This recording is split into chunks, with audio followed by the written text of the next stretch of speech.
আমাদের পাকশাইল টু ফকিরবাজারের রাস্তার অবস্থা খুব ভয়াবহ। এখন বর্তমানে তো রাস্তার কারণে ঠেকা খাইয়া গাড়ি বন্ধ হয়ে গেছে। মাছ যে আইলে মাছ হইব। এই রাস্তাটা বড়লেখার অত্যন্ত গুরুত্বপূর্ণ একটি রাস্তা। আমি পদবী হইতাম, আমি নেতা হইতাম, লিডার হইতাম, কিন্তু রাস্তাঘাট গুল্লি মারো। আমরা আর কুটুম হইতে রাজি না। তীব্র নিন্দার মাঝে আমরা আছি। 300 টাকা রুজি করি, বিকাল হইলে 1000-1200 টাকা যায় গাড়ির তলে।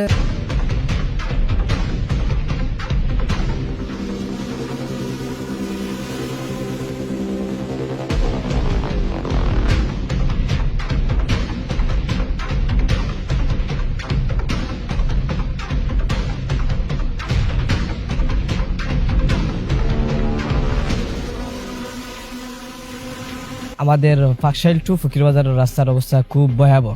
রাস্তার মাঝে মাঝে মাঝে গর্ত হয়ে গেছে, ফুকইরুল লাগানো হয়ে গেছে রাস্তার মাঝে।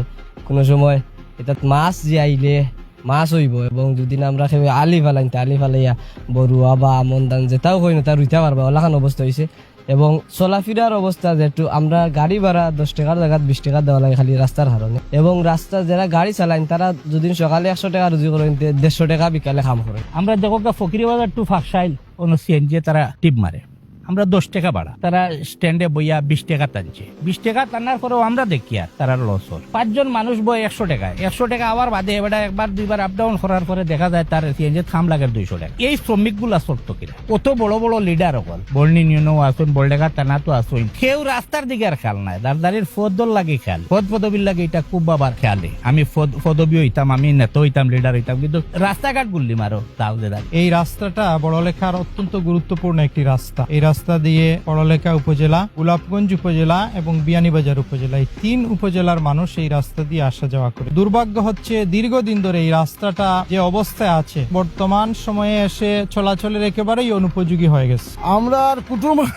কুটুম হইতে রাজি না এই রাস্তার কারণে। আমরা যে গাড়ি চালাই আর খুব একটা কষ্টের বিনিময়ে গাড়ি চালাই, আর তার রাস্তার অবস্থা একটা রুগী লইয়াও যাওয়া বা খুব একটা কষ্ট হয়ে যায়, বা একটা মানুষও যাওয়া বা খুব একটা কষ্ট হয়, আর গাড়িরও খুব একটা কষ্ট হয়। ফকিরবাজার যে মেইন রাস্তা, সতপুর শান্তিবাজার যাওয়ার রাস্তা, এটা দীর্ঘদিন থেকে আমরা এই সমস্যায় ভুগতেছি। বয়স হয়ে যতটুকু হয়েছে অতটুকু মান থাকি আমরা দেখলাম এই রাস্তার ও সমস্যা। সরকার দীর্ঘদিন এক সরকার টাকার ফলেও কাজটা হইছে না। এখন বর্তমানে তো রাস্তার কারণে ঠেকা খাইয়া গাড়ি বন্ধ হয়ে গেছে। এখন কি তো হয়েছে ইঞ্জিনিয়ার কইতে পারবা। রাস্তার অবস্থা আসলে খুবই খারাপ। আমাদের বড়লেখা যারা প্রতিনিধি আছেন, যারা ঊর্ধ্বতন কর্মকর্তা আছেন এবং উত্তরপ্রদেশ সরকারের প্রধান উপদেষ্টার কাছে বিনীত অনুরোধ আমাদের এই রাস্তার যথাযথ ব্যবস্থা গ্রহণ করা। আমি বিয়ানীবাজার পর্যন্ত প্রাথমিক চিকিৎসা লাগে আনাইলে বলডেকার যদি প্রাথমিক চিকিৎসা লাগি যাই বুঝিতে আধা ফটো অনেও ডেলিভারি হয়ে যায়, অনেক রোগী ওখানেও মারা গেছে। সব রাজনীতিবিদ অকল আইন আইয়া খালি সিজনে মনে করো, যেমন সিজনিয়াল নমাজি এক গুরু আছে, যেমন নামাজের টাইম এখন নামাজ পড়ে না, কিন্তু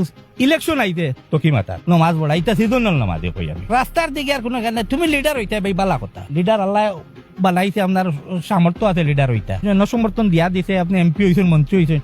এলাকার তো সবর মানুষের একটা চাও হইল কি রাস্তাঘাট, সেরোর ঘরও বাতর লাগি তো চায় না। বিশেষ করে আমরা ফাকশাইল গ্রাম, এলা কোনো ফ্যামিলি নাই, সেরোর কাছে বাতর লাগে চা সবে। স্যার আগে মনোরকা আমার রাস্তাঘাট সুন্দর হইতো, আমি ঠিক মতো বাড়ি দিতাম, ঠিক মতো বাজার করতাম, ওটাও স্যার আর কোনটা স্যার না। প্রায় 500 থেকে 600 শিক্ষার্থী যাতায়াত করে। এই যাতায়াতের অবস্থা খুবই খারাপ। এই রোডটা যদি আরো ভবিষ্যতে উন্নতি হয় তাহলে এই এলাকার জনগণ আরো উন্নতি হবে। পরিবহন শ্রমিক আমরা সেবা দিই মানুষে, আমাদের গাড়ি খুবই কষ্ট হয় এবং এলাকার মানুষের যাতায়াতের খুবই কষ্ট হয়।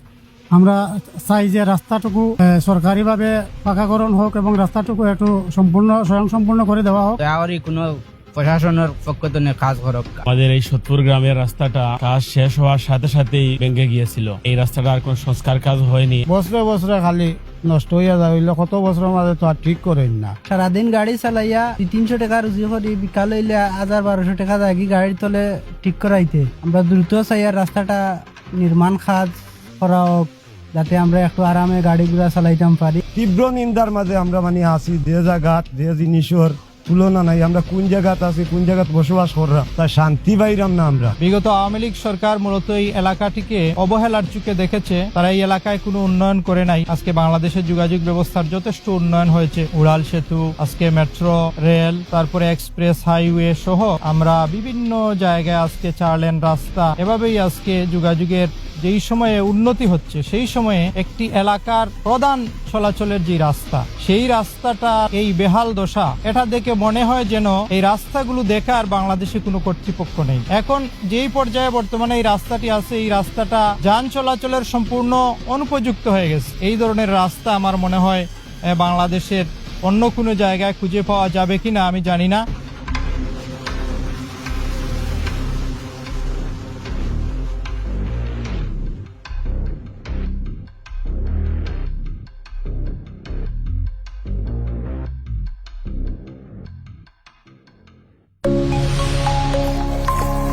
SRI TV, your voice, your media.